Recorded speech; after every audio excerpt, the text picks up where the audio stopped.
संगतकार द्वारा लेखक मंगलेश डबराल। देखो जी, यूं तो संगतकार मतलब होता है वो व्यक्ति जो आपके साथ साथ आपकी मदद करे, लेकिन हमारे इस पोयम में संगतकार से मतलब उस व्यक्ति से है जो गाना गाते समय मुख्य गायक के साथ साथ गाना गाता है। जब मुख्य गायक गाते गाते कहीं दूर निकल जाता है, अपने सुर ताल से भटक जाता है, तो वो संगतकार ही होता है जो मुख्य गायक के पीछे पीछे सुर ताल बनाए रखता है और गाने को बिगड़ने से बचा लेता है।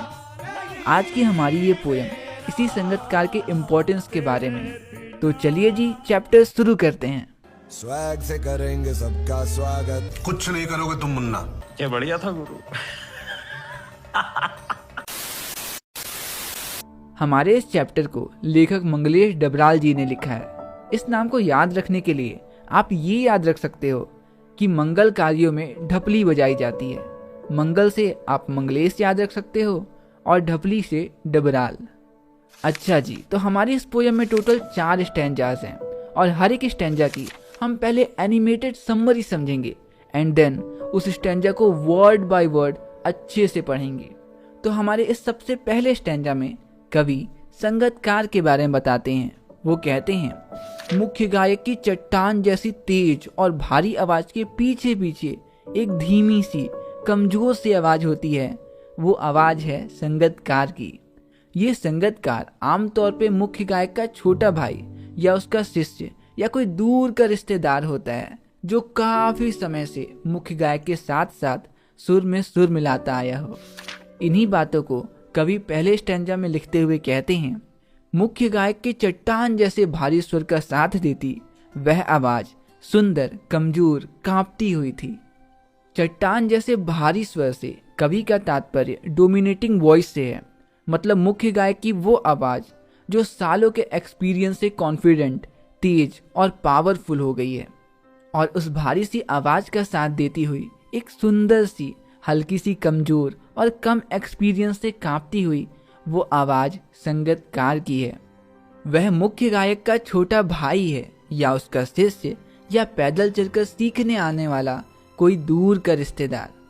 और आमतौर पे ये संगतकार मुख्य गायक का छोटा भाई होता है क्योंकि उनकी आवाज काफी हद तक एक सी मिलती हुई होती है, या कई बार ये उनका कोई शिष्य या फिर कोई दूर का रिश्तेदार होता है।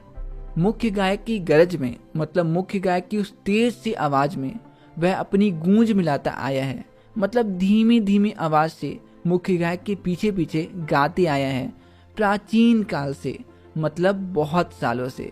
मतलब कि वह मुख्य गायक के पीछे पीछे बहुत सालों से गाते आया है। तो अगले स्टैंजा में बढ़ने से पहले ये रहा आपके लिए एक छोटा सा, नन्हा सा और प्यारा सा सवाल आपकी स्क्रीन पर। और आपका सवाल है, इस पोयम के लेखक कौन है? आंसर आपको नीचे कमेंट्स में बताना है और जवाब सोचने के लिए आपका 5 सेकंड का समय शुरू होता है अब।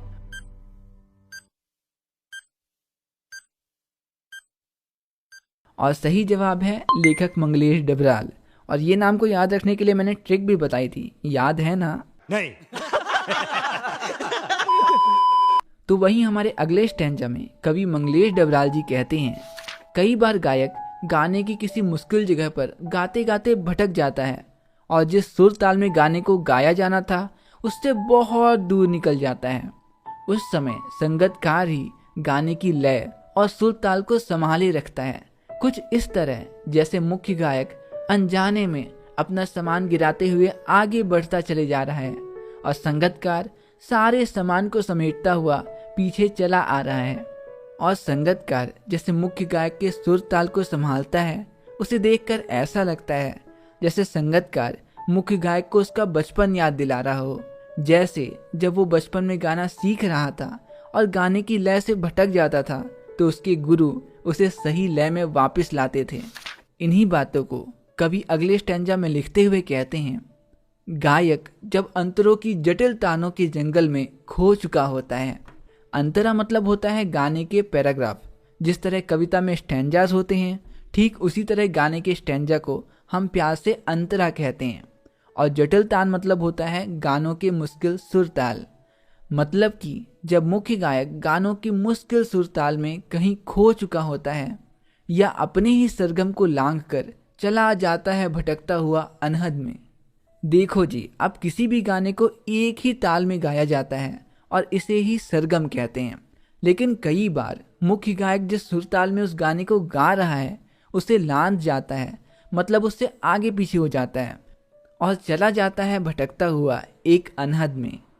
अनहद मतलब होता है अनंत, और मुख्य गायक अपने ही सुर ताल से भटककर कहीं दूर निकल जाता है। तब संगतकार ही स्थाई को संभाले रहता है, जैसे समेटता हो मुख्य गायक का पीछे छूटा हुआ सामान। मतलब जब मुख्य गायक अपने सुर ताल से भटककर कहीं दूर निकल जाता है उस समय संगतकार ही होता है जो गाने के सुर ताल को संभाले रहता है, और इसे देखकर ऐसा लगता है जैसे आगे बढ़ता हुआ मुख्य गायक का जो भी सामान गिर रहा है संगतकार उसे समेटकर पीछे पीछे चलता आ रहा है, जैसे उसे याद दिलाता हो उसका बचपन जब वो नौसिखिया था। नौसिखिया मतलब होता है नया सीखने वाला। मतलब जब संगतकार मुख्य गायक के सुर ताल को संभालता हुआ पीछे पीछे बढ़ते आता है तो ऐसा लगता है जैसे वो मुख्य गायक को उसका बचपन याद दिला रहा हो, जब वो बस गाना सीख रहा था और अपने सुर ताल से बार बार भटक जाया करता था। तो इससे पहले कि हम अगले स्टैंजा की ओर बढ़ें, ये रहा इस स्टैंजा से आपका सवाल आपकी स्क्रीन पर, और आपका सवाल है चला जाता है भटकता हुआ एक अनहद में। इस पंक्ति में अनहद शब्द का क्या अर्थ है?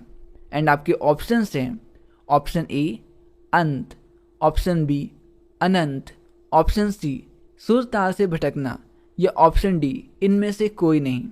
जवाब देने के लिए आपका 5 सेकंड का समय शुरू होता है अब।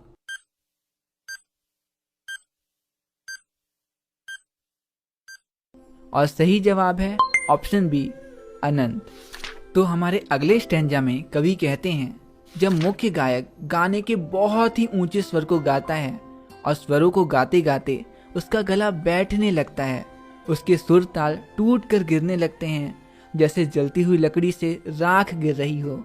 उस समय जब उसका उत्साह, उसकी प्रेरणा सब उसका साथ छोड़ने लगती है, तब वो संगतकार ही है जो अपने स्वरों से मुख्य गायक को सहारा देता है।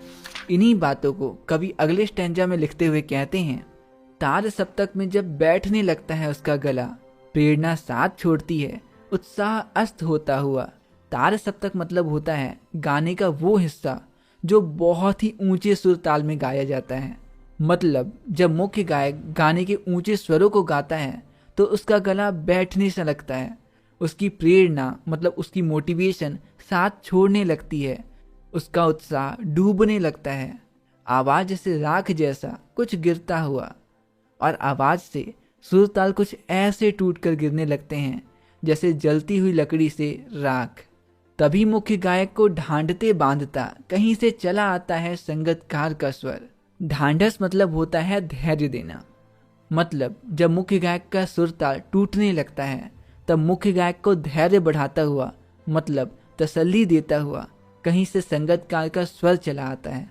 और ये रहा हमारे स्टैंजा से आपका प्यारा सा सवाल आपकी स्क्रीन पर, और आपका सवाल है ताल सप्तक में जब बैठने लगता है उसका गला, इस पंक्ति में ताल सप्तक शब्द का क्या अर्थ है?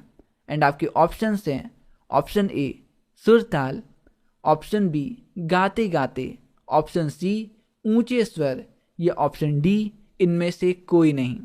और आपका 5 सेकंड का समय शुरू होता है अब।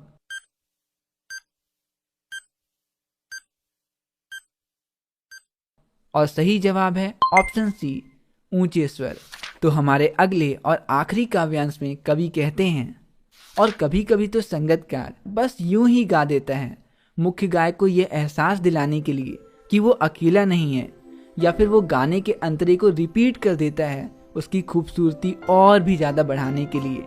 लेकिन हाँ, गाने के दौरान संगतकार इस बात का पूरा ध्यान रखता है कि उसकी आवाज़ मुख्य गायक से तेज ना हो जाए, और मुख्य गायक से तेज ना गाना उसकी कोई कमजोरी नहीं बल्कि मुख्य गायक के प्रति उसका सम्मान है।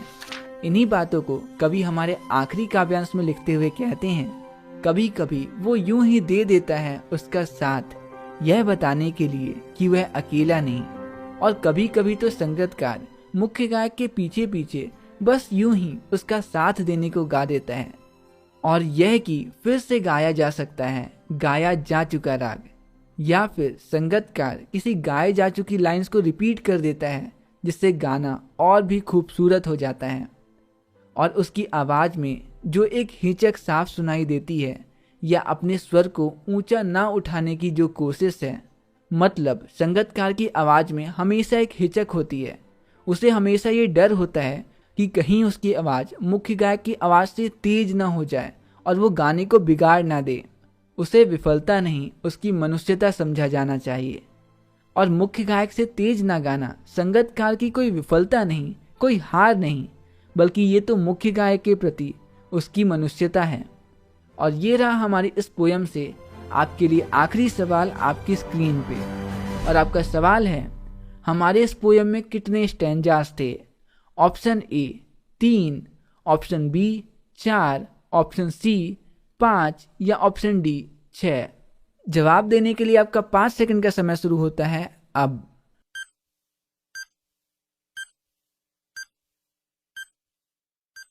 और सही जवाब है ऑप्शन बी 4 स्टैंजास। तो बस यहीं पे ख़त्म होती है हमारी ये प्यारी सी पोयम। मिलते हैं अगली वीडियो में अगली पोयम के साथ, और तब तक के लिए दीजिए मुझे इजाज़त। नमस्कार।